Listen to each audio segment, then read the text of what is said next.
ada beberapa posisi dan kondisi sholat yang dilarang oleh Rasulullah Shallallahu Alaihi Wasallam. Apakah kemudian sampai haram dan membatalkannya? Wallahu alam. Bisa jadi sampai batas haram, tapi bisa jadi hanya sampai batas makruh. Tapi yang jelas, sebaiknya beberapa perkara ini mari kita singkiri, mari kita singkirkan, kita jauhi dari perbuatan sholat kita, agar sholat kita yang kita inginkan sempurna itu mendekati kesitulah kita mengamalkannya. Meskipun hadirin kita tidak perlu juga untuk memaksakan diri sempurna, karena nanti setan akan masuk sehingga menjadi perasaan was-was kalau kita ingin memaksakan kesempurnaan dalam sholat kita. Nah hadirin yang dirahmati oleh Allah, dalam kitab Ihya Ulumuddin halaman 144, Bismillahirrahmanirrahim. An Rasulillah sallallahu alaihi wasallam, Rasulullah sallallahu alaihi wasallam, Rasulullah sallallahu alaihi wasallam, mencegah Rasulullah sallallahu alaihi wasallam. Rasulnya posisinya menjadi subjek atau fa'il, maka ini menjadi rofa. Ini bagi yang ingin belajar nahwunya. Anis sofan fi sholah wa softa fi sholah kama dzakarna huma. Rasulullah melarang kita untuk sofan di dalam sholat dan untuk sofat di dalam sholat. Dua perkara ini sudah aku terangkan pada pertemuan-pertemuan yang lalu. Nah, yang sekarang yang dilarang oleh Rasul, yang pertama itu adalah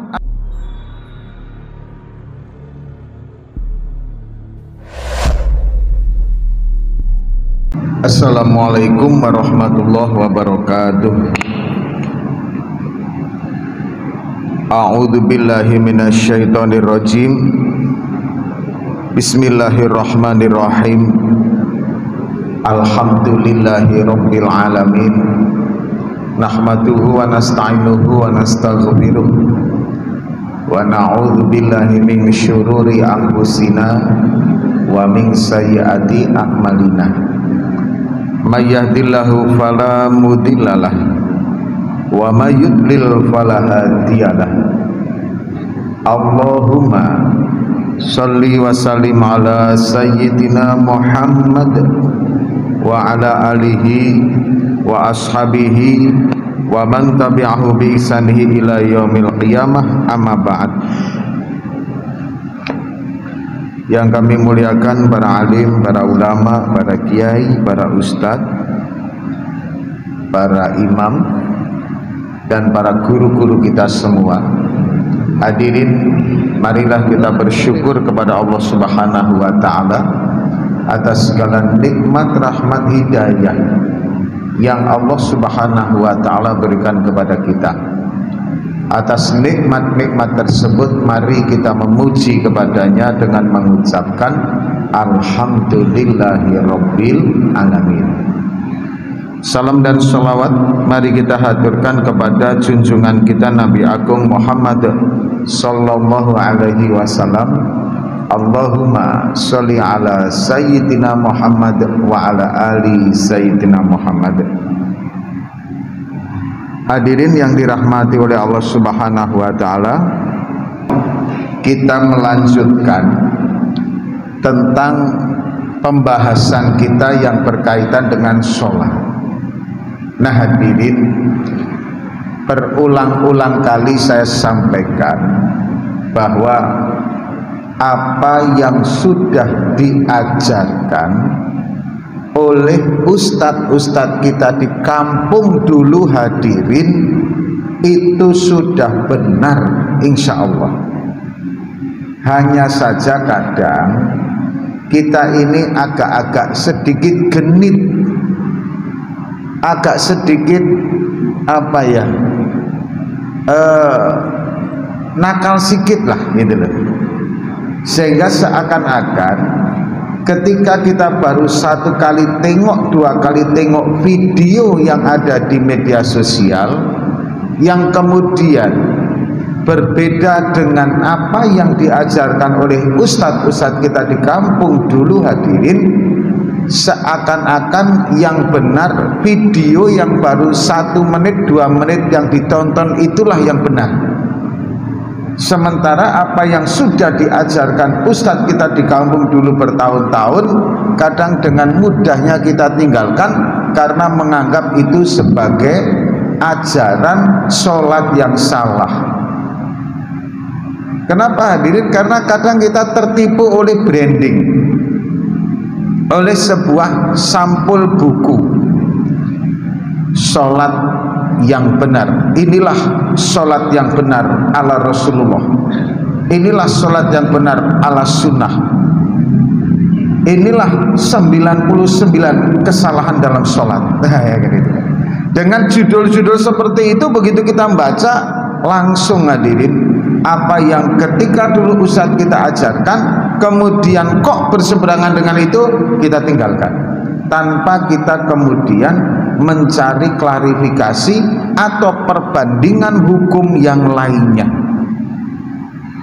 Contoh, hadirin, ini di luar sholat saya sampaikan,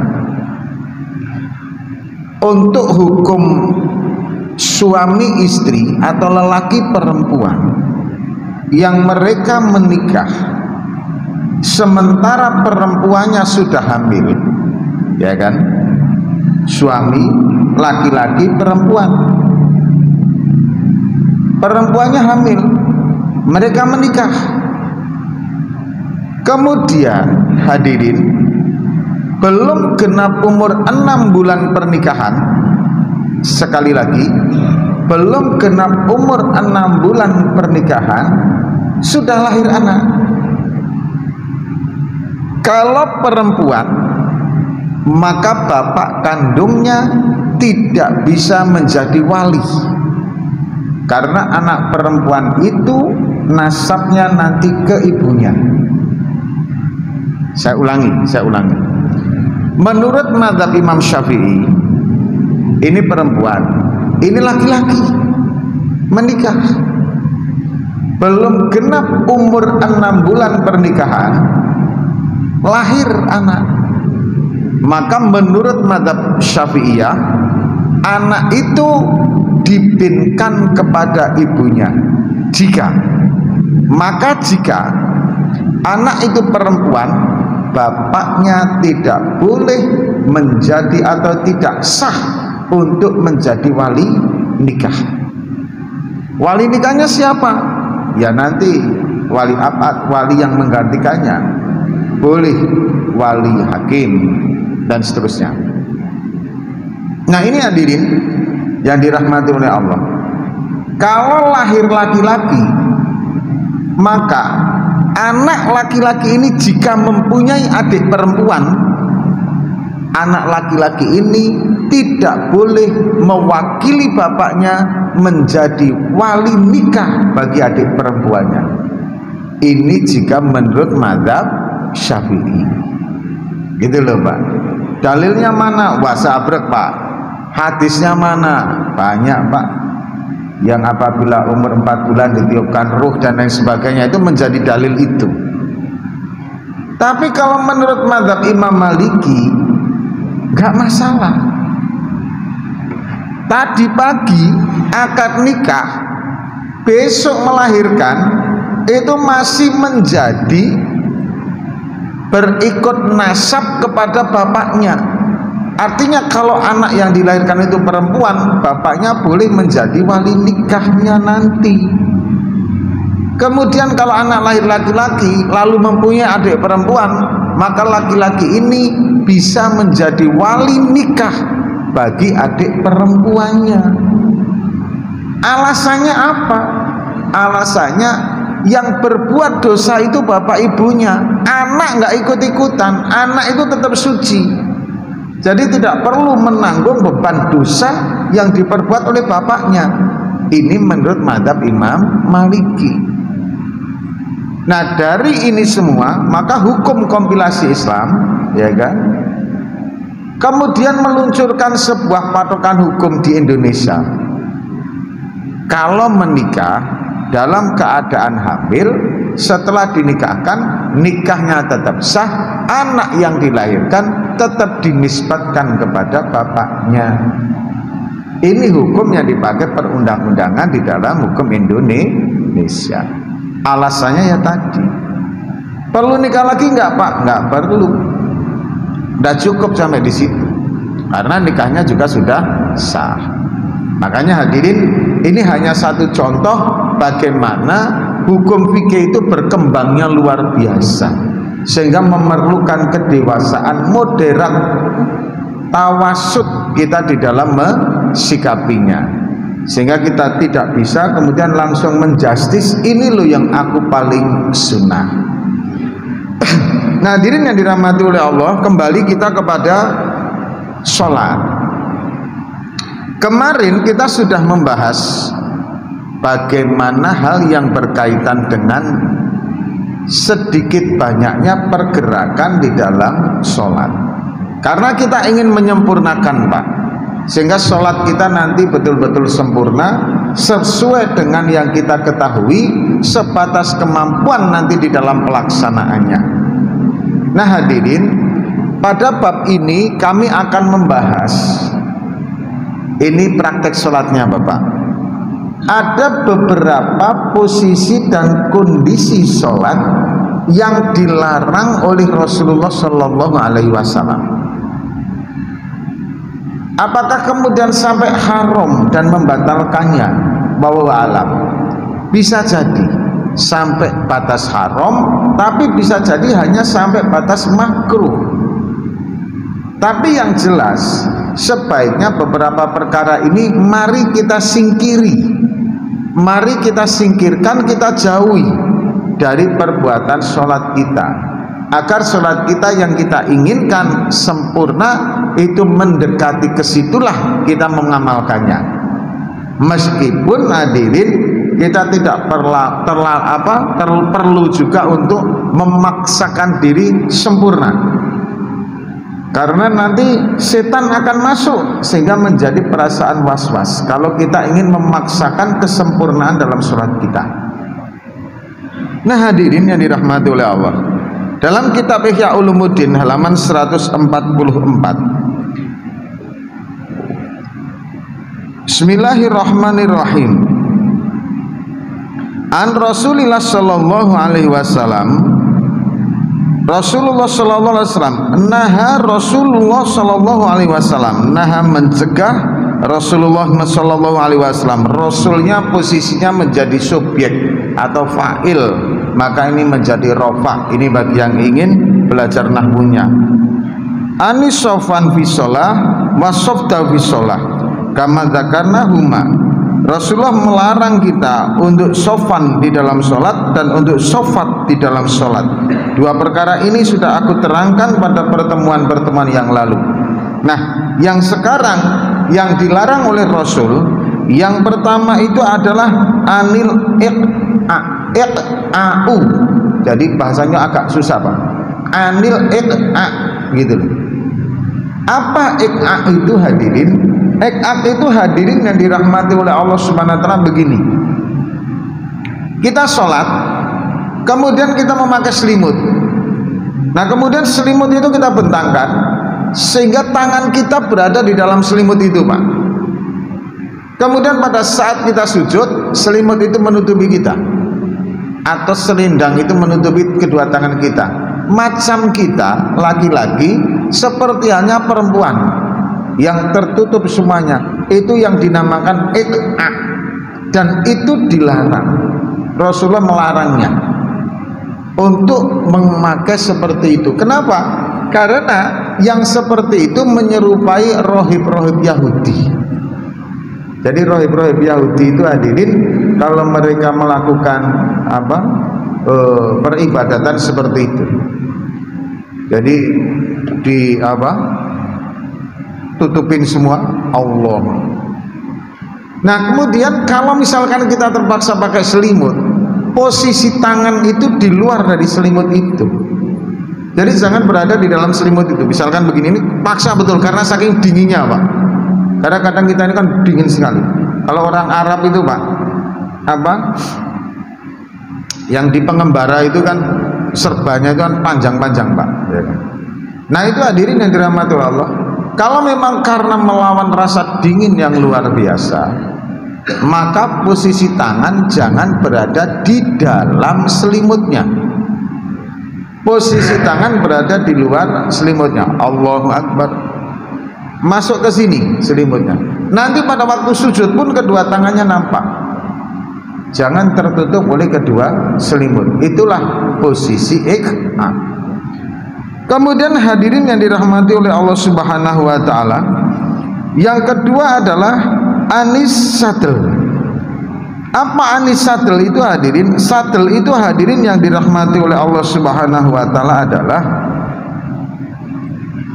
duduk yang posisi pantat itu berada di atas betis, sedangkan kedua kakinya itu naik ke atas. Jadi posisi kedua kaki begini, ini betisnya, kemudian pantatnya duduk di antara betis itu. Posisi tangannya kadang berada di paha, kadang di tanah, tapi yang lebih masyhur posisi tangannya di bawah. Posisi duduk seperti itu dilarang oleh Rasulullah Shallallahu Alaihi Wasallam. Alasannya kenapa? Sadel itu Pak, sadel itu alasannya karena menyerupai duduknya anjing, gitu loh Pak.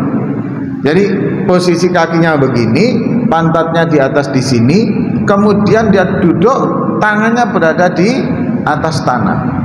Ini nggak boleh.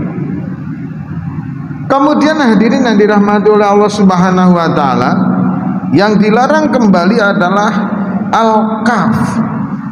Apa al-kaf itu hadirin? Kaf itu hadirin adalah pada saat sholat sibuk menyibakkan rambutnya karena khawatir menutupi keningnya, atau sibuk memperbaiki serbanya sehingga untuk menyelempangkan baik itu dari arah depan maupun dari arah samping. Jadi seyogyanya hadirin begini Pak, sholat itu hadirin, sholat itu posisi kita ini benar-benar nggak terganggu dengan apapun gitu loh Pak. Betul-betul kita ini hanya fokus untuk bacaan dan gerakan saja. Jadi hadirin, kadang ada orang yang sudah rambutnya panjang, ketika kemudian mau sujud, maka kemudian terhalang itu. Akhirnya asal setiap sujud dia nyibakkan rambutnya. Asal setiap sujud, ini kan kemudian konsentrasinya terpecah ke situ. Maka hadirin yang dirahmati oleh Allah, hal ini dilarang oleh Rasulullah SAW. Makanya seyogyanya, kalaulah memang rambut itu panjang, jangan tidak memakai songkok, walaupun songkok apapun. Nah, pakaian songkok itu tidak ada aturan baku dalam kaidah Islam. Apakah songkoknya itu harus warnanya putih atau songkoknya itu harus berwarna hitam? Nggak ada aturannya, nggak diatur secara baku gitu loh maksudnya. Makanya hadirin, hati-hati dengan gangguan seperti itu. Kemudian termasuk misalkan Bapak memakai serban yang kemudian ketika kita rukuk serbannya jatuh, kemudian Bapak betulkan lagi, sujud jatuh lagi, betulkan lagi. Ini mengganggu daripada fokus kita sholatnya. Bahkan kalau di Mekah itu Pak, ya kan, ini mohon maaf, itu posisi mikrofon imam saja itu kan bertingkat itu kan. Padahal di sana misalkan kalau pakai yang begini kan wireless gitu kan juga bisa ya. Ya mungkin, ini hanya harapan saya Pak, mungkin apakah kemudian kalau dengan yang seperti ini fokusnya imam kemudian terganggu, ataukah kemudian kalau yang ini nanti kalau kabelnya itu nyangkut imamnya jadi terganggu sehingga terpecahlah kekusukannya. Oh alam bisawab. Maka kita seyogyanya itu hadirin memang ketika kita mau sholat tidak sibuk dengan hal-hal yang bisa merusak feel rasa kekusukan kita. Nanti termasuk ada Pak larangan yang lain sebagainya. Nah ini hadirin yang dirahmati oleh Allah, larangan ini apakah kemudian jatuh ke batal, haram atau makruh, wallahualam bishawab. Tapi kalau batal asal rukun dan syaratnya itu terpenuhi dan tidak ada hal yang membatalkan dilakukan, maka tetap sah kalau masalah sahnya. Tapi kan tadi di awal kita memang ingin sholat kita ini menjadi sholat yang istimewa, kan itu Pak ya. Nah hadirin yang dirahmati oleh Allah Subhanahu wa taala,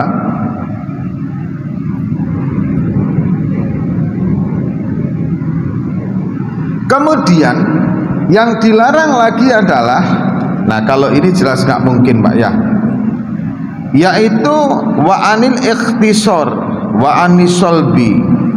Ikhtisor dan solbi itu, kalau ikhtisor itu berkaca pinggang, jadi beginilah. Nah ini jelas nggak mungkin kan kalau kita.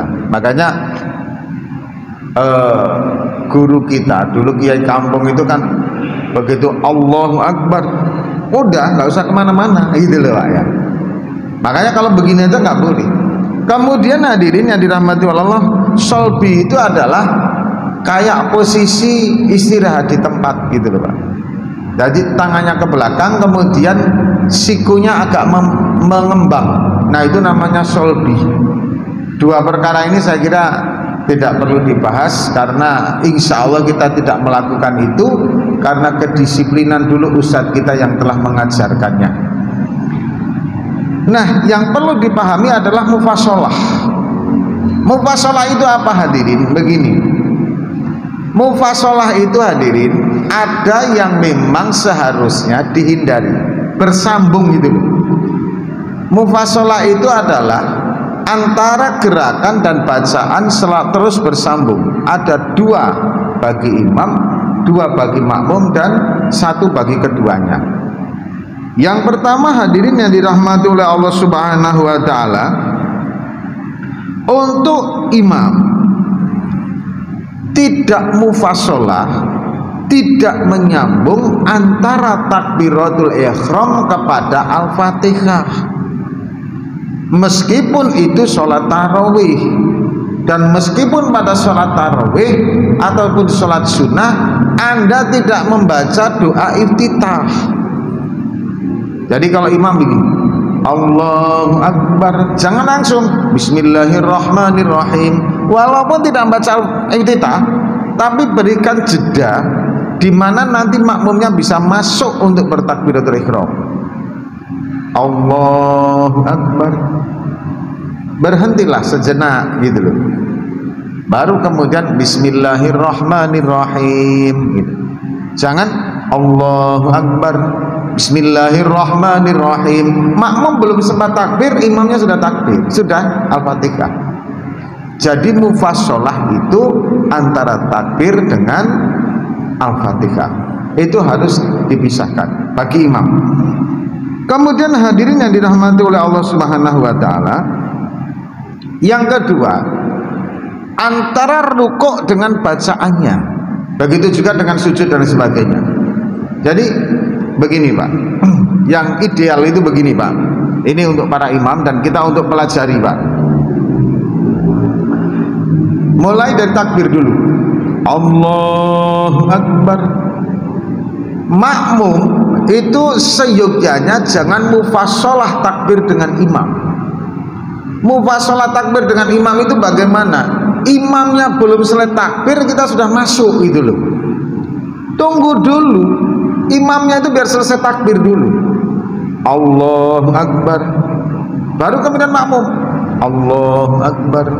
Nah imam tidak menyambung antara takbiratul ihramnya dengan al-fatihahnya. Tunggu sejenak, kemudian baca al-fatihah, ya kan, waladhdallin amin, selesai.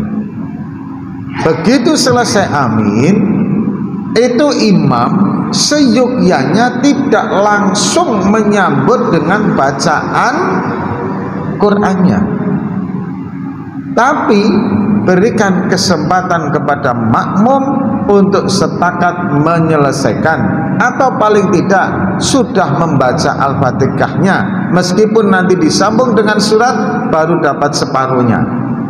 Tapi kalau bisa, berikan kesempatan untuk itu. Makanya imamnya nanti jangan terlalu panjang-panjang di dalam membaca suratnya. Jikalau memang makmumnya tidak terbiasa untuk seperti itu, gitu Pak, jangan dipaksakan. Termasuk mohon maaf, surat sajadah pada waktu sholat subuh di hari Jumat itu kan panjang, itu kan sunnah, betul, itu sunnah, tapi itu panjang. Kalau memang jamaah belum kuat, pakai dulu yang sekiranya orang itu mau masuk ke masjid seneng, itu dulu Pak, itu dulu. Tapi kalau memang sudah terkenal kemana-mana bahwa masjid itu setiap Jumatnya surat sajadah, bahkan para makmumnya juga semangat ke masjid tersebut, ya jangan ditinggalkan gitu loh Pak, sholat sajadah. Karena kadang ada beberapa makmum juga yang pada hari Jumat memang sengaja mencari sholat subuh yang bacaannya adalah surat sajadah. Memang ada yang memang khusus mencari itu. Tapi ada juga yang ini hari Jumat, kalau ke masjid itu terlalu panjang, dalam pindah aja ke masjid sana. Ada juga yang begitu, gitu loh Pak. Jadi tengok, kalau memang jamaahnya banyak di situ, berarti terbiasa memakai surat sajadah, jalani terus. Kemudian dari selesai baca surat, jangan langsung turun rukuk Pak, tapi ada mufasholahnya, ada jedanya. Kalau langsung mufasolah nanti lakum dinukum waliyadin, berarti sejenak baru rukuk. Begitu rukuk pun hadirin, jangan mufasolah. Rukuk yang mufasalah bagaimana? Begitu turun langsung kita baca subhanarabbil azimi wa bihamdi, subhanarabbil azimi wa bihamdi, langsung. Jeda dulu sebentar. Begitu jeda baru baca subhanarabbil azimi wa bihamdi, subhanarabbil azimi wa bihamdi. Jadi antara perpindahan rukun dengan bacaan itu kesempurnaan rukun, ada tumakninahnya di situ. Nah ini hadirin yang dirahmati oleh Allah Subhanahu wa taala mufasholahnya. Kemudian hadirin yang dirahmati oleh Allah Subhanahu wa taala, makmum jangan kemudian juga menyambung salam imamnya. Assalamualaikum warahmatullahi. Tunggu dulu. Nah gitu loh Pak. Tapi kalau misalkan makmum assalamualaikum, kita assalamualaikum, bagaimana Pak Ustadz? Boleh enggak? Asal imamnya sudah sampai assalamualaikum selesai, kemudian dengan kumnya kita duluan imamnya, sah sholatnya. Saya ulangi Pak, biar paham, biar enggak salah ini. Asal kalau misalkan mau mufasolah atau terpaksa Bapak menyambung, asal imamnya sudah kum, kemudian kita belum selesai sampai bacaan kum, maka itu masih dikategorikan sah sholatnya. Misalkan begini, imam assalamualaikum warahmatullah, kan itu Pak ya. Nah mohon maaf, sebelum sampai warahmatullah, bukan kum, karena tadi kalau disambung, kalau kum itu ketika assalamualaikum gitu aja, itu kan cukup batasan minimal.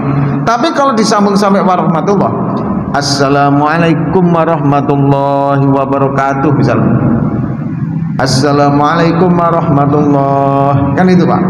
Nah begini, kalau kita mau mufasolah pada saat ketika imam assalamualaikum warahmatullahi, lohnya imam dengan kalimat lohnya makmum duluan imamnya, ini masih sah. Sama dengan takbir tadi Pak, Allahu Akbar, asal barnya imam dengan barnya makmum masih duluan barnya imam, sholat makmumnya sah. Makanya hadirin, untuk menghindari tidak mendahuluinya makmum masuk ke sholat, jangan mufasalah, tunggu dulu makmumnya, imamnya takbir dulu. Begitu juga nanti pas salam, tunggu dulu imamnya biar selesai dulu salamnya. Yang kadang terjadi begitu imam assalamualaikum, yang belakang sudah assalamualaikum sudah berangkat berdiri gitu loh. Nah ini hadirin kan macam anak-anak aja gitu. Jadi ketika imamnya assalamualaikum warahmatullahi, baru kita kemudian assalamualaikum warahmatullahi, assalamualaikum warahmatullahi, baru kita kemudian. Ini posisi salam. Dari salam yang pertama menuju salam yang kedua jangan mufasalah. Apa? Harus ada jedanya sedikit di tengah. Assalamualaikum warahmatullahi, assalamualaikum warahmatullahi, ada jedanya di tengah. Jangan assalamualaikum warahmatullahi, assalamualaikum warahmatullahi. Nah ini Pak, ini yang termasuk mufasalah imam dan makmum. Nah hadirin yang dirahmati oleh Allah, kemudian yang dilarang lagi adalah sholatul hakim wa sholatul hakib wa sholatul hazik. Nah gini Pak, yang pertama hakim, hazik dan hakim itu Pak, seyogyanya Anda masuk sholat itu yang pertama jangan menahan air kencing dan jangan menahan buang air besar termasuk kentut, dan jangan saat sholat dalam keadaan marah atau galau, karena ini tidak akan khusyuk gitu loh Pak. Jadi bagaimana Pak Ustadz, kan ada hadis ketika Anda marah maka berwudulah, ketika masih marah maka sholatlah, kan begitu. Terus bagaimana kaitannya ini? Begini hadirin, Anda wudhu kalau posisi masih marah, betul Pak, jangan langsung sholat, duduk dulu. Karena pada waktu masih marah kencang sholat nggak khusyuk, duduk dulu. Karena nanti fungsinya sholat itu adalah sebagai istighfar kita, mohonan ampun kepada Allah dan meminta kesabaran kepada Allah Subhanahu wa Ta'ala. Tapi insya Allah nggak sampai sholat baru wudhu saja Pak, insya Allah marahnya sudah reda. Nah kemudian yang ketiga, yang kedua dan ketiga, menahan air kencing. Bahkan kalau di luar dari mazhab Imam Syafi'i, Imam Hanafi atau Imam Maliki, itu batal sholat seseorang apabila sebelum sholat dia sudah menahan hadas kemudian sholat, batal sholatnya, karena pasti nggak akan khusyuk. Tapi kalau di dalam mazhab Syafi'iyah itu makruh tanjih, makruh yang sangat dibenci Pak. Kenapa? Karena merusak konsentrasi dan khusyuk kita. Maka seyogyanya bagaimana? Kencing dulu. Jangankan itu Pak, ini ada satu hadisnya hadirin yang dirahmati oleh Allah Subhanahu wa Ta'ala. Idza hadara asya'u, ketika masuk waktu malam, kemudian wa uqimati sholah, dan mau didirikan sholat, fabda'u bil asya', maka dulukanlah makan malam itu ketika sudah disediakan, illa ayadika al waktu, kecuali sudah mepet waktu sholatnya. Bapak mau waktu sholat isya ini Pak, ya kan, ngobrol-ngobrol sama kawan, ya kan, lapar, kemudian pesan makanan, ya sudah tahu tinggal seperempat jam kayak pesan makanan gitu deh, ya karena lapar kan gitu. Begitu pas mau adzan isya muncul makanan itu Pak, sepakati saja mau makan dulu atau sholat dulu. Kalau mereka kemudian sepakat sholat dulu, tutup sholat Pak. Tapi kalau tidak, udahlah kita makan dulu. Ini kita punya pilihan. Dan kalau memang perutnya lapar, justru sebaiknya malah sholat dulu. Jadi pada waktu sholat tidak menahan rasa lapar. Gitu loh Pak. Jadi tidak menahan rasa lapar atau tidak terangan-angan terhadap makanan itu. Ini brongkos, gulai, soto, kopi sudah siap. Dengar adzan karena imannya lagi ngejos, meskipun lapar tinggalkan ke masjid sampai sholat Allahu Akbar. Muka-muka jangan dimakan kucing lah itu tadi ya kan, itu marinya kemana-mana akhirnya. Nah hadirin yang dirahmati Allah Subhanahu wa taala, jadi singkatnya hadirin, ini besok masih ada Bapak hal yang berkaitan dengan beberapa yang ada di dalam larangan sholat dan beberapa perkara yang datang dari setan. Hadirin, singkatnya begini, simpelnya, sholat itu hadirin yang dirahmati oleh Allah, kita jangan sampai ada sesuatu yang membuat beban, yang membuat pikiran kita kemudian lari dari fokus dari sholat kita. Fokus kita tidak lagi di sholat, itulah yang kemudian mengganggu daripada kekusukan kita. Nah hadirin, maka yang mengganggu itu ditinggalkan dan kita singkiri. Hadirin, inilah yang bisa kami sampaikan. Ada benarnya dari Allah Subhanahu wa taala, ada silap salahnya kami mohon maaf yang sebesar-besarnya. Kita tutup dengan doa kifaratul majelis. Subhanakallahumma wa bihamdika asyhadu an la ilaha illa anta astaghfiruka wa atubu ilaik. Assalamualaikum warahmatullahi wabarakatuh.